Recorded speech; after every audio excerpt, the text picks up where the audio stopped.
Alright, we made it to our last example for chapter 2. This is so exciting. And of course it's a proof because we love these. They don't go away, so we might as well get used to them. So our given information, we know that angle O is complementary to angle 2. So angle O is complementary to angle 2. That means that those will add up to 90 degrees. We are also given that angle J is complementary to angle 1. So here's angle J, it kind of looks like an I, but that's supposed to be a J, is complementary to angle 1. Prove that angle O is complementary to angle J.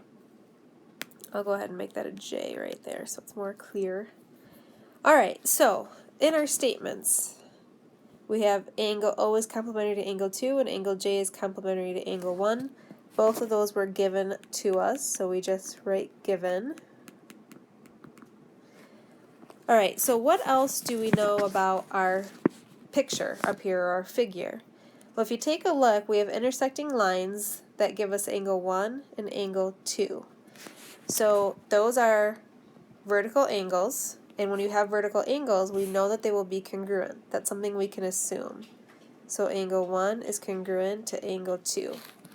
And our reason is that vertical angles are congruent.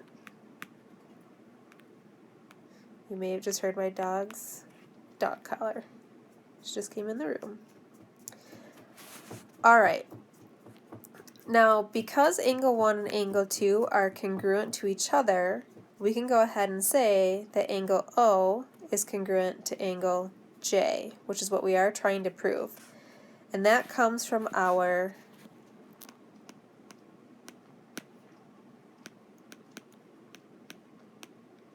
that theorem, our complementary congruent theorem. So if you remember, your complementary congruent theorem states that if angles are complementary to congruent angles, so if they're complementary to congruent angles, then they are congruent. So angles O and J were complementary to these congruent angles right here, angle 1 and angle 2. And how did we know angle 1 and angle 2 would be congruent? Because they are vertical angles. So there you go. We were able to prove angle O is congruent to angle J.